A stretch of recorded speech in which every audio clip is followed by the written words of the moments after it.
PM Modi in Canada. India's firm diplomacy pays off as Carney clears up Trudeau's mess. Prime Minister Modi's arrival in Alberta, his first visit to Canada in nearly a decade, coincided with the G7 summit held in the pristine setting of Koskies, nestled in the Canadian Rockies. While a rattled group of Khalistani protesters tried to make noise, they ultimately failed to overshadow the real story: a significant diplomatic shift between New Delhi and Ottawa. Canadian Prime Minister Mark Carney's warm reception of Modi was more than ceremonial. It was a signal that Canada is turning a page. Notably, Carney acknowledged transnational repression, a term often used in Canadian parlance around the Hardeep Singh Nijjar killing. But crucially, he also mentioned terrorism in the same breath, recognizing India's consistent concerns about Khalistani extremists operating out of Canada. While answering a question about the Nijjar case, Carney treaded cautiously, saying that a judicial process was underway and he needed to be careful of making further comments. This marks a dramatic shift from the Trudeau era, where extreme and theatrical rhetoric was deployed for narrow publicity and political gains. A major sign of progress was the agreement between the two leaders to designate new high commissioners with a view to returning to regular services to cities and businesses in both countries.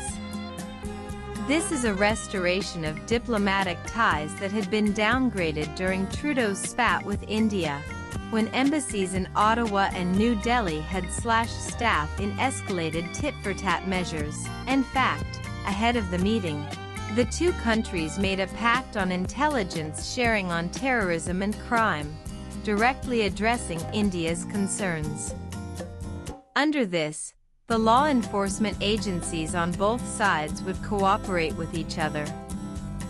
For Canada, this can be sold as cooperation in the Nijjar case, but for India, this means cooperation on countless terror and crime cases involving Khalistanis and other criminals, not to mention a road to their extradition.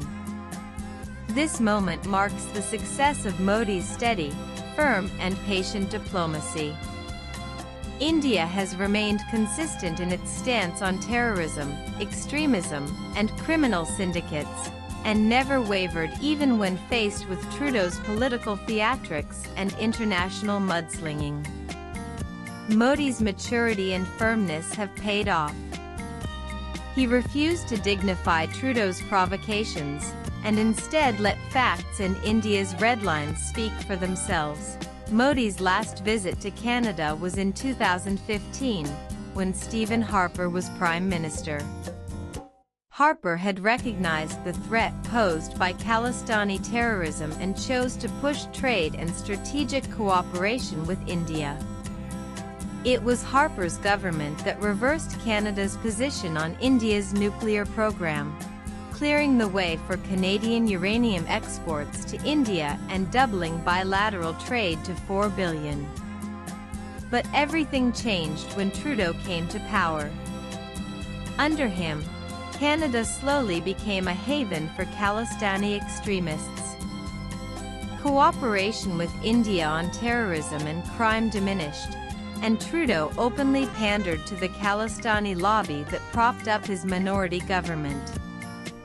The 2018 debacle, where Trudeau's India visit included a convicted Khalistani on his guest list, was just the beginning. Things nosedived further in 2023 when Trudeau accused India of involvement in Nijjar's death, an allegation that lacked evidence.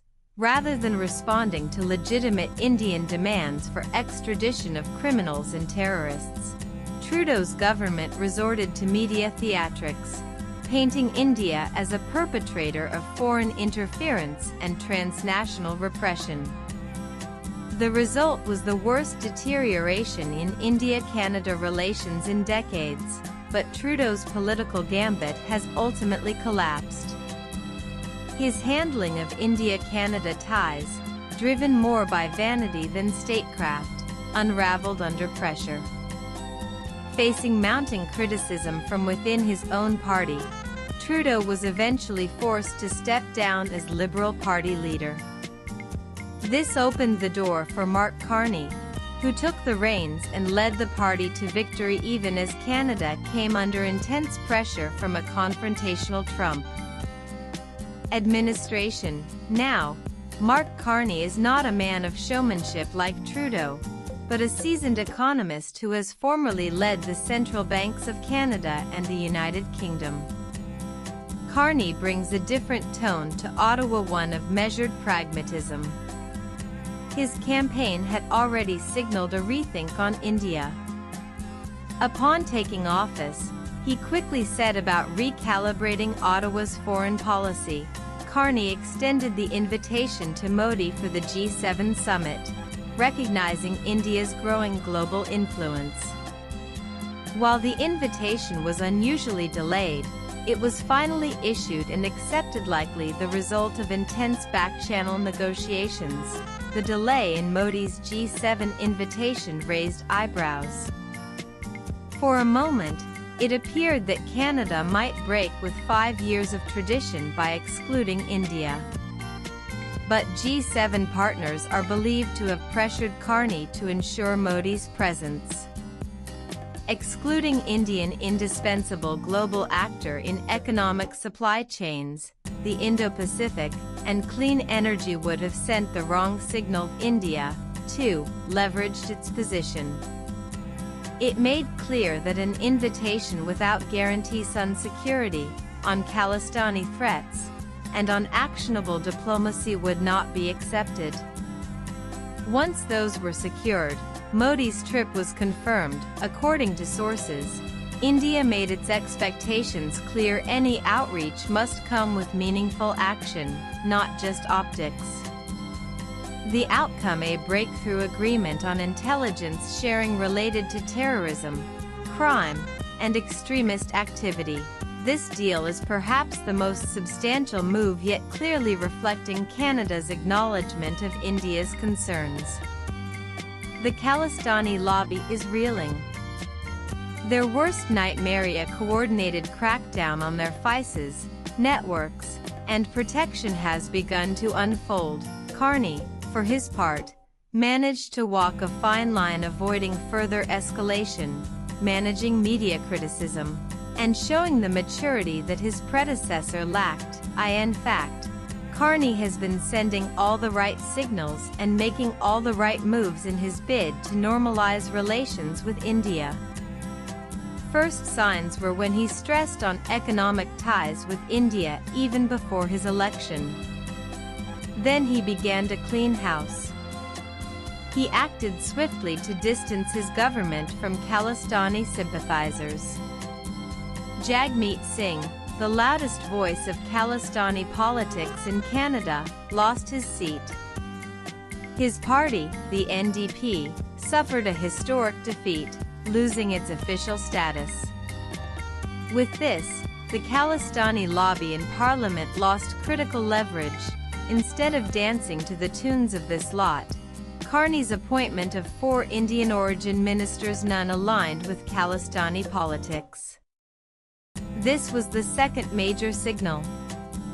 Anita Ad, who has never aligned with Khalistanis, was appointed as foreign minister. Meninder Sidhu, Ruby Sahota, and Randeep Sarai have also taken on strategic roles, and all represent a more moderate, cooperative tone with India. Meanwhile, just ahead of Modi's visit, Canada made headlines with its largest ever drug seizure: 479 kilograms of cocaine worth nearly $48 million. The operation uncovered ties between the arrested Indian origin individuals and both Mexican cartels and US-based distributors. Investigators found that the drug money was being funneled into anti-India activities, including funding for Khalistani protests, referendums, and weapons procurement. Intelligence sources indicated ISI backing in this operation, with drugs trafficked to fight extremist groups in Canada. This bust not only vindicated India's repeated alarms but also pushed Canadian law enforcement to act decisively.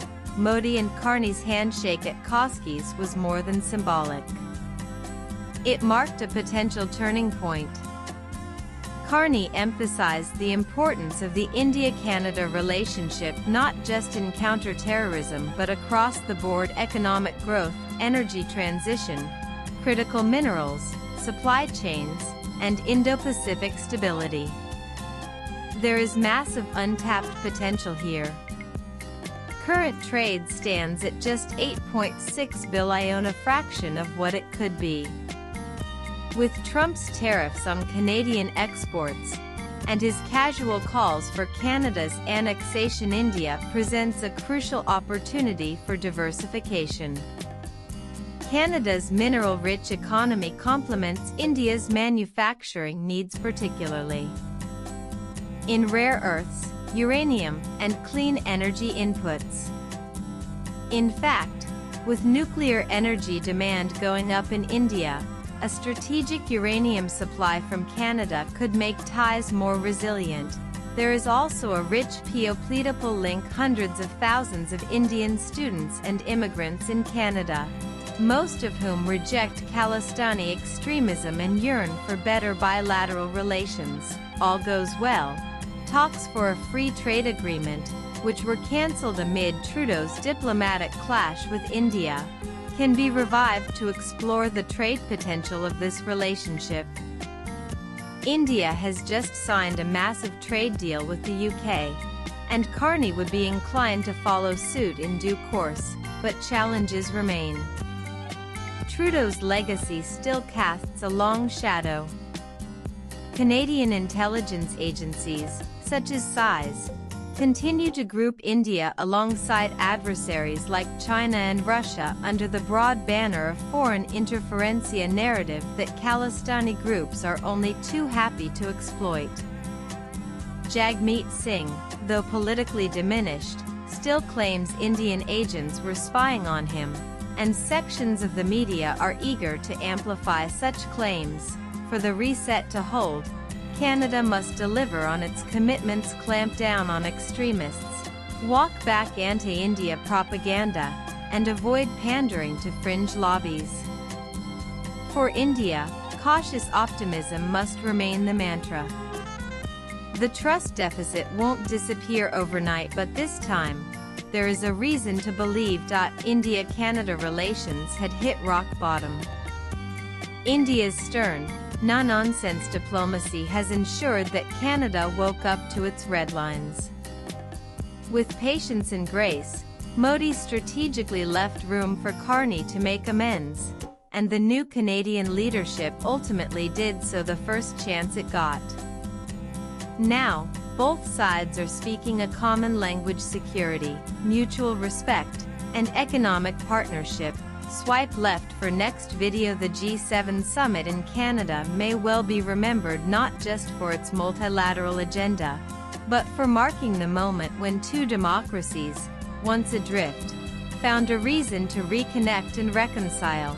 The Khalistani veto on India-Canada relations is dead. It only remains to be seen